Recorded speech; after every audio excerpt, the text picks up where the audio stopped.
2019년 레바논 베이루트의 한 은행 앞 한 남성이 사냥용 소총을 들고 은행에 난입했습니다. 그는 인질을 잡거나 금고를 털려는 것이 아니었습니다. 단지 자기 돈을 찾으러 온 것이었죠. 평생 모은 저축, 아버지의 수술비로 쓸 예정이었던 그 돈은 은행 시스템 속에 갇혀 있었습니다. 레바논 파운드화는 3년 만에 가치의 95%를 잃었고 은행들은 예금 인출을 거부했습니다. 이 남성은 범죄자가 아니었습니다. 그저 붕괴하는 시스템 속에서 살아남으려는 평범한 시민이었죠. 그의 이야기는 뉴스가 되었지만 레바논에서는 수백만 명이 비슷한 악몽을 겪고 있었습니다. 의사, 교사, 엔지니어들이 하루아침에 빈곤층으로 전락했고 은퇴자들은 평생 모은 돈이 휴지 조각이 되는 것을 지켜봐야 했습니다. 이것은 레바논만의 이야기가 아닙니다. 역사는 이런 붕괴로 가득 차 있거든요. 로마 제국의 데나리온, 프랑스 혁명의 아시냐, 미국 남부연합의 그레이백, 1990년대 아르헨티나의 페소, 그리고 2008년 아이슬란드의 크로나까지 말이죠. 모든 제국은 자국의 화폐가 안전하다고 약속했습니다. 모든 정부는 이번에는 다르다고 말했죠.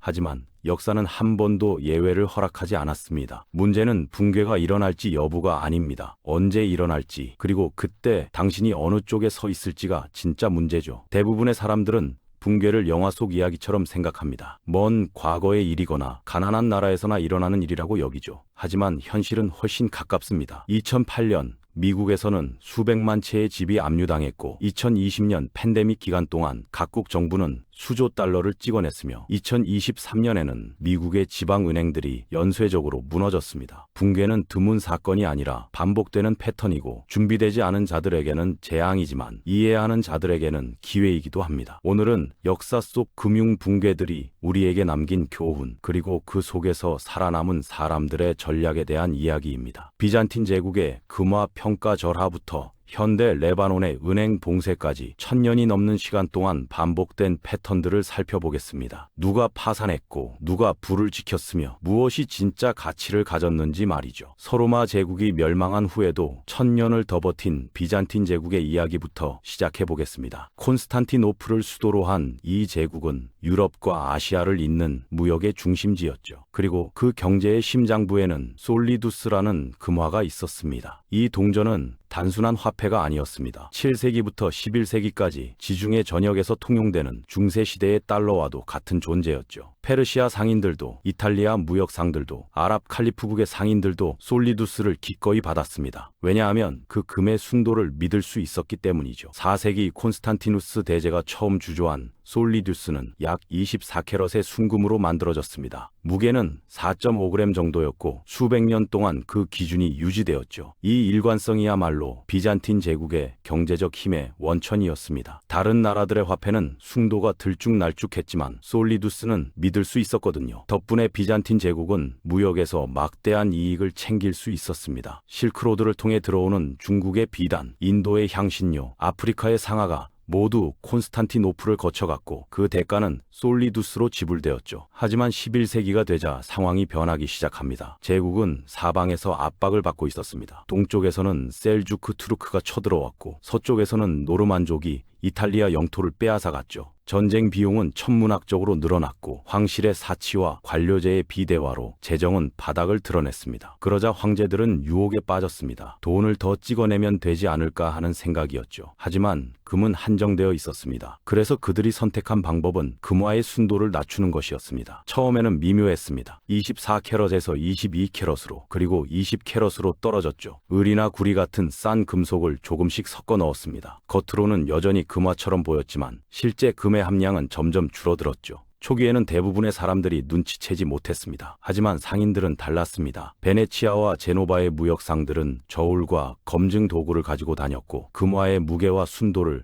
정확히 측정했죠. 그들은 새로운 솔리두스가 예전만큼 가치가 없다는 것을 알아챘습니다. 11세기 중반 콘스탄티누스 9세 치세에 이르자 솔리두스의 금 함량은 절반 이하로 떨어졌습니다. 한때 순금이었던 동전이 이제는 금과 애인, 구리가 뒤섞인 합금 덩어리가 되어버린 거죠. 상인들의 반응은 즉각적이었습니다. 그들은 비잔틴 금화를 받기를 거부하기 시작했습니다. 받더라도 할인된 가격으로만 받아들였죠. 한 솔리두스로 살 수 있었던 물건의 양이 절반, 그리고 3분의 1로 줄어들었습니다. 이것이 바로 인플레이션의 고전적인 형태였습니다. 돈의 양은 늘어났지만 각각의 가치는 떨어진 거죠. 제국 내부에서도 혼란이 일어났습니다. 농민들은 세금을 솔리두스로 내야 했지만 그 가치는 계속 떨어졌습니다. 지주들은 소작인들에게서 받은 곡물을 시장에 팔았지만 받은 돈으로는 예전만큼 살 수 없었죠. 도시의 장인들도 마찬가지였습니다. 한 달 동안 일해서 받은 임금으로 가족을 먹여 살리기가 점점 어려워졌습니다. 물가는 치솟았고 사회적 불만은 쌓여갔죠. 그렇다면 누가 살아남았을까요? 흥미롭게도 정부의 화폐를 신뢰하지 않았던 사람들이었습니다. 부유한 상인들은 오래된 솔리두스, 즉 평가절하되기 전에 순금 동전들을 따로 모아두었습니다. 그들은 새 동전과 옛 동전을 구별했고 진짜 가치가 있는 것만 보관했죠. 더 나아가 일부는 금화를 아예 녹여서 금괴로 만들어 보관하기도 했습니다. 정부가 아무리 화폐를 조작해도 순금의 가치는 변하지 않았으니까요. 토지를 소유한 귀족들도 비교적 안전했습니다. 화폐 가치가 떨어져도 땅은 여전히 곡물을 생산했고 사람들은 먹어야 했으니까요. 실물 자산, 즉 토지와 건물, 그리고 생산수단을 가진 사람들은 화폐 붕괴의 영향을 덜 받았습니다. 반면 현금을 쌓아두었거나 정부 채권을 믿었던 사람들은 가난해졌죠. 이것이 첫 번째 교훈입니다. 정부는 화폐를 희석시키려는 유혹을 이기지 못하고 그럴 때 진짜 가치는 조작할 수 없는 자산으로 흘러간다는 것이죠. 비잔틴 제국의 솔리두스 평가절하는 수세기에 걸쳐 진행되었지만 역사에는 훨씬 급격한 붕괴도 있었습니다. 1347년 유럽에 흑사병이 도착했을 때가 그랬죠. 이 전염병은 중앙아시아에서 시작되어 실크로드를 따라 서쪽으로 퍼져나갔습니다. 크림반도의 한 항구 도시에서 제노바 상선에 실려 이탈리아로 들어왔고 거기서부터 유럽 전역으로 번져나갔죠. 4년 만에 유럽 인구의 절반이 사망했습니다. 3천만 명에서 5천만 명 사이로 추정되는 엄청난 숫자였습니다. 마을 전체가 사라졌습니다. 어느 날 아침 멀쩡하던 사람이 저녁에는 시체가 되었죠. 도시의 거리는 시신으로 넘쳐났고 묻어줄 사람조차 부족했습니다. 무역은 마비되었고 농사는 중단되었으며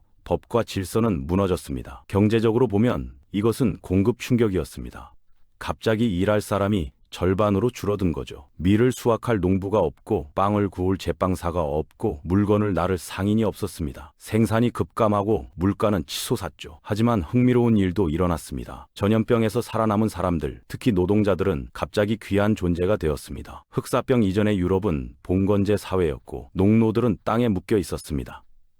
그들은 영주의 허락 없이는 떠날 수 없었고 임금도 거의 받지 못했죠. 하지만 노동력이 절반으로 줄어들자 상황이 역전되었습니다. 영주들은 밭을 갈 사람이 필요했고 도시의 길드들은 장인이 필요했습니다. 살아남은 노동자들은 이제 협상력을 가지게 되었죠. 임금은 2배, 3배로 뛰었습니다. 어떤 지역에서는 흑사병 이전보다 5배나 높은 임금을 받는 경우도 있었습니다. 영주들은 이를 막으려 했습니다.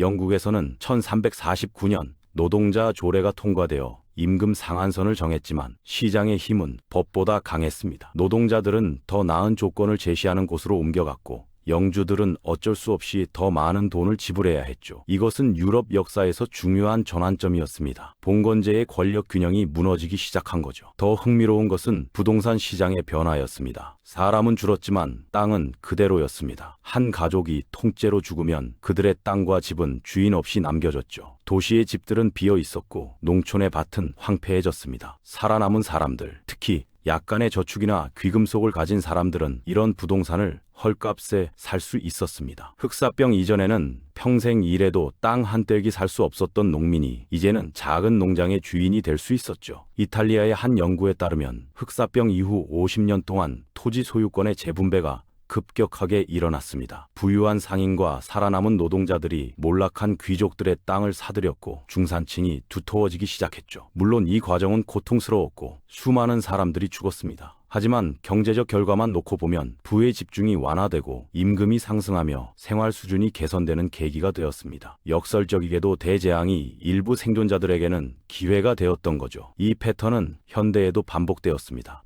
2020년 코로나19 팬데믹이 시작되었을 때 세계는 봉쇄에 들어갔습니다. 공장은 멈췄고 상점은 문을 닫았으며 수백만 명이 일자리를 잃었죠. 정부들은 경제 붕괴를 막기 위해 막대한 돈을 풀었습니다. 미국은 수조 달러의 부양책을 내놨고 유럽과 일본도 마찬가지였습니다. 이 돈의 상당 부분은 실업수당과 기업 지원으로 갔지만 일부는 금융시장으로 흘러들었죠. 결과는 놀라웠습니다. 경제는 혼란에 빠졌지만 주식시장은 폭등했습니다. 부동산 가격도 치솟았죠. 이유는 간단했습니다. 돈이 너무 많이 풀렸고 그 돈은 자산 가격을 밀어올렸습니다. 주식과 부동산을 가진 사람들은 갑자기 부자가 되었지만 월급으로 생활하는 사람들은 치솟는 물가에 허덕였죠. 미국에서는 팬데믹 기간 동안 억만장자들의 자산이 1조 달러 이상 증가했지만 수백만 명의 노동자들은 집세를 내지 못해 쫓겨날 위기에 처했습니다. 이것은 흑사병 이후와 비슷한 패턴입니다.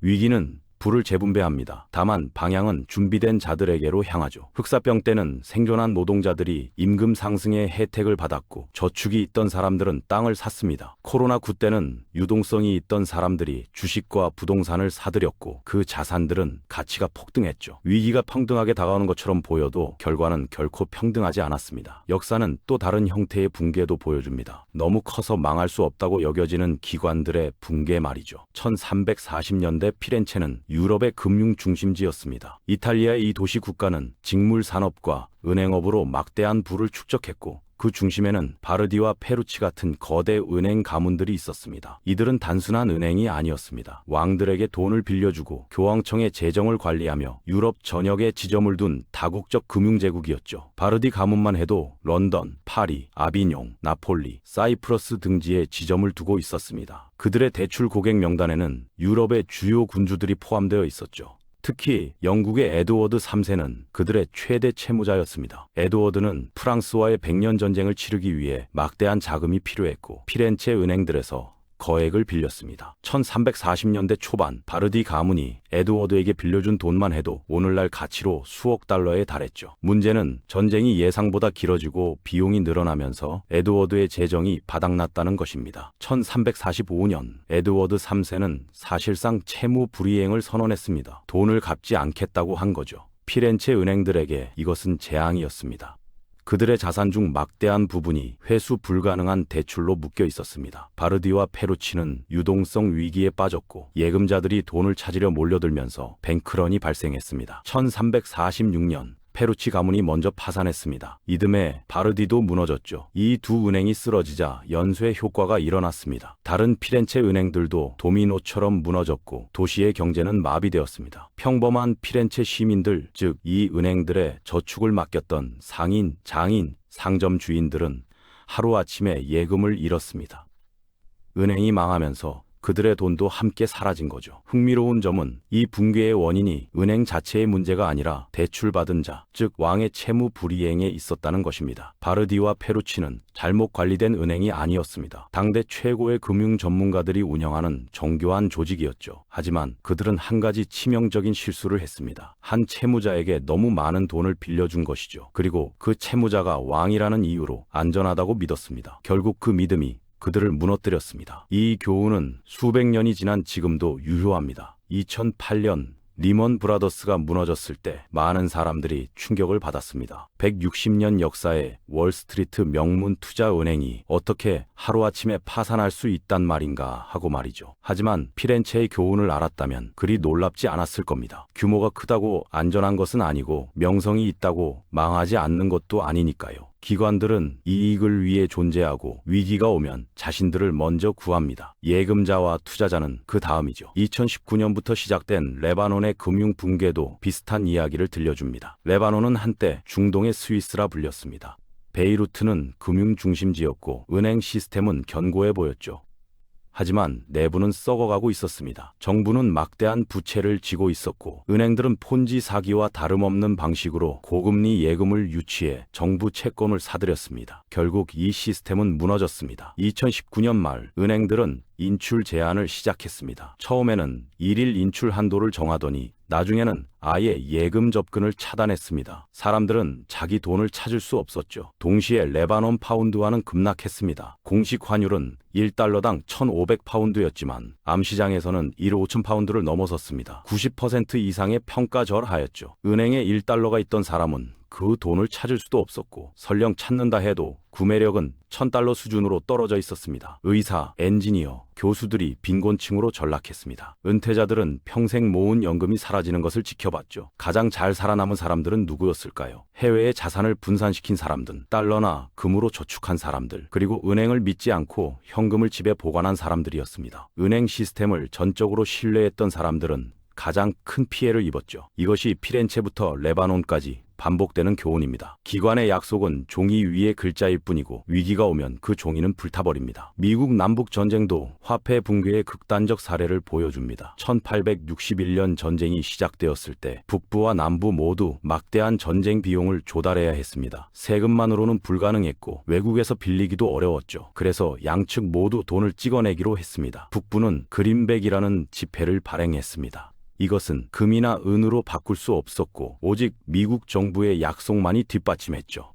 처음에는 불안했지만 북부의 산업 기반과 전쟁 승리 전망이 그린백에 어느 정도 신뢰를 주었습니다. 남부는 훨씬 더 나쁜 상황이었습니다. 남부 연합은 산업 기반이 약했고 해상 봉쇄로 무역도 막혔습니다. 그들이 발행한 그레이백은 처음부터 의심의 대상이었죠. 그럼에도 남부연합정부는 계속해서 화폐를 찍어냈습니다. 1861년에 발행된 그레이백은 1달러로 1달러치를 살 수 있었지만 1863년이 되자 1달러로 20센트어치밖에 살 수 없었습니다. 1864년에는 5센트 수준으로 떨어졌고 1865년 전쟁이 끝날 무렵에는 거의 휴지나 다름없었습니다. 남부의 물가 상승은 상상을 초월했습니다. 1863년 리치몬드에서 밀가루 한 통은 $300였습니다. 전쟁 전에는 $5 정도였죠. 계란 한 판은 $25, 커피 1파운드는 $60였습니다. 병사들의 월급은 $11였는데 이것으로는 식사 몇 끼도 살 수 없었죠. 가족들은 종이 뭉치를 들고 시장에 갔지만 농부들은 그 돈을 받으려 하지 않았습니다. 그들은 물물 교환을 원했고 금이나 애인 또는 북부의 그린백만 받으려 했습니다. 전쟁이 끝나고 남부연합이 항복하자 그레이백은 완전히 무가치해졌습니다. 존재하지 않는 국가의 화폐니까요. 그레이백으로 저축한 사람들은 모든 것을 잃었습니다. 반면 전쟁 중에 땅이나 금, 실물 자산을 확보한 사람들은 가치를 보존할 수 있었죠. 전쟁 후 재건 시대에는 북부의 투기꾼들이 남부로 내려와 파산한 농장주들의 땅을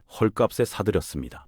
이것이 바로 통화 붕괴의 잔혹함입니다. 일하고 저축한 평범한 사람들이 가장 큰 피해를 입고 준비된 기회주의자들이 부를 챙기는 거죠. 프랑스 혁명기의 아시냐도 비슷한 이야기를 들려줍니다. 1789년 혁명이 일어나고 구체제가 무너지자 새 정부는 재정 문제에 직면했습니다. 그들은 교회와 귀족들의 토지를 모수했고 이 토지를 담보로 아시냐라는 지폐를 발행했죠. 이론적으로 아시냐는 몰수한 토지의 가치로 뒷받침되었기 때문에 안전해 보였습니다. 하지만 정부는 절제하지 못했습니다. 처음에는 4억 리브르만 발행하기로 했지만 전쟁 비용과 정부 지출이 늘어나면서 발행량은 계속 증가했습니다. 1790년 4억 리브르, 1791년 16억 리브르, 1793년에는 40억 리브르를 넘어섰죠. 발행량이 늘어날수록 각각의 가치는 떨어졌습니다. 1795년이 되자 아시냐의 가치는 액면가의 1% 미만으로 떨어졌습니다. 100리브르 지폐로 1리브르어도 살 수 없게 된 거죠. 파리에서는 빵 폭동이 일어났습니다. 농민들은 아시냐를 받기를 거부하고 금이나 실물을 요구했죠. 도시 노동자들은 하루 종일 일해도 가족을 먹여 살릴 수 없었습니다. 정부는 가격 통제를 시도했지만 암시장이 번성했을 뿐이었습니다. 결국 1796년 아시냐는 폐지되었고 새로운 화폐 만다가 도입되었습니다. 하지만 이미 수백만 명의 프랑스인들이 저축을 잃은 후였죠. 누가 살아남았을까요? 토지를 산 사람들이었습니다. 혁명 정부가 몰수한 교회와 귀족의 땅을 아시냐로 살 수 있었는데 초기에 산 사람들은 나중에 평가절하된 아시냐로 빚을 갚을 수 있었습니다. 사실상 공짜로 토지를 얻은 셈이었죠. 또한 금이나 은을 보유한 사람들, 그리고 외국 화폐로 자산을 빼돌린 사람들도 불을 지켰습니다. 애국심을 내세우며 아시냐를 믿었던 평범한 시민들은 파산했고요. 1997년 아시아 금융위기는 현대판 교훈을 제공합니다. 1990년대 초중반 동남아시아 국가들은 고속 성장을 이루고 있었습니다. 태국, 인도네시아, 말레이시아, 한국 등은 외국 자본을 끌어들여 빌딩과 공장을 짓고 경제를 확장했죠. 문제는 이 돈의 대부분이 달러 표시 부채였다는 것입니다. 기업과 은행들은 자국 통화로 수입을 올리면서 달러로 빚을 졌습니다. 환율이 안정적일 때는 문제가 없었죠. 하지만 1997년 7월 2일 태국 정부가 바트화 방어를 포기하면서 모든 것이 무너졌습니다. 바트화는 하루 만에 20% 폭락했고 이는 연쇄 반응을 일으켰죠. 투자자들은 다른 아시아 통화도 위험하다고 판단하고 자금을 빼내기 시작했습니다. 인도네시아 루피아, 말레이시아 링깃, 한국 원화가 차례로 급락했습니다. 몇 달 만에 이들 통화는 달러 대비 50% 이상 가치를 잃었죠. 이것이 의미하는 바는 명확했습니다. 달러로 1억 달러 빚진 기업은 이제 자국 통화로 그 2배를 갚아야 했습니다. 많은 기업들이 파산했고 은행들도 무너졌습니다. 실업률은 급등했고 GDP는 급격히 위축되었죠. 인도네시아에서는 정치적 혼란과 폭동이 일어났고 한국은 IMF에 구제 금융을 요청해야 했습니다. 하지만 누군가는 이익을 봤습니다. 위기가 닥치기 전에 달러로 자산을 옮긴 사람들, 해외 계좌를 가진 부유층들은 화폐 가치 하락의 영향을 피했습니다. 더 나아가 외국 투자자들과 현금을 가진 현지 투자자들은 헐값에 나온 자산들을 쓸어 담았죠. 부동산, 기업, 은행 등이 원래 가치의 일부에 팔렸습니다. 위기는 부를 재분배했고 방향은 항상 준비된 자들에게로 향했습니다. 이 모든 이야기가 보여주는 패턴은 명확합니다. 화폐는 신뢰 위에 세워진 환상이고 그 신뢰가 깨지면 가치는 증발합니다. 비잔틴 제국의 솔리두스든 남부연합의 그레이백이든 프랑스 혁명의 아시냐든 현대 레바논의 파운드화든 결과는 같았죠. 종이 약속을 믿은 사람들은 파산했고 실물 가치를 쥔 사람들은 살아남았습니다. 그렇다면 진짜 가치란 무엇일까요? 역사가 보여주는 답은 다양합니다. 금과 애인 같은 귀금속은 수천 년 동안 가치를 인정받았습니다. 정부가 화폐를 조작해도 금의 본질적 가치는 변하지 않았죠. 토지와 부동산도 마찬가지였습니다. 화폐가 무너져도 땅은 여전히 식량을 생산했고 건물은 여전히 쓸모가 있었습니다. 생산수단, 즉 공장이나 농기구, 기술 같은 것들도 가치를 지녔습니다. 사람들은 여전히 먹고 입고 살아야 했으니까요. 하지만 가장 중요한 자산은 어쩌면 기술과 지식이었을지도 모릅니다. 흑사병 이후 살아남은 장인들, 남북 전쟁 이후 농사를 지을 수 있었던 농민들, 그리고 위기 속에서도 필요한 서비스를 제공할 수 있었던 사람들은 결코 오래 가난하지 않았습니다. 돈이 무가치해져도 빵은 여전히 필요했고, 집은 여전히 수리가 필요했으며, 병은 여전히 치료가 필요했죠. 가치를 창출할 수 있는 능력은 어떤 화폐보다 강력한 자산이었습니다. 개인적으로 이 역사들을 보면서 가장 인상 깊었던 것은 패턴의 반복성이었습니다. 1000년 전 비잔틴 제국에서 일어난 일이 현대 레바논에서 그대로 재현되는 것을 보면 인간은 정말 역사에서 배우지 못하는 존재인가 하는 생각이 들기도 하네요. 하지만 동시에 이것은 기회이기도 합니다. 패턴을 아는 자는 준비할 수 있으니까요. 모든 정부는 자국 화폐가 안전하다고 약속하지만 역사는 그 약속이 언제나 깨진다는 것을 보여줍니다. 앞으로도 붕괴는 일어날 것입니다. 어디서 언제일지는 모르지만 분명히 일어나겠죠. 다음 붕괴는 선진국의 국가 부채 위기일 수도 있고 디지털 화폐 시스템의 해킹일 수도 있으며 예상치 못한 지정학적 충격일 수도 있습니다. 형태는 다르겠지만 본질은 같을 겁니다. 신뢰가 깨지고 약속이 휴지가 되며 준비되지 않은 자들이 대가를 치르게 되는 거죠. 그럼 우리는 어떻게 해야 할까요?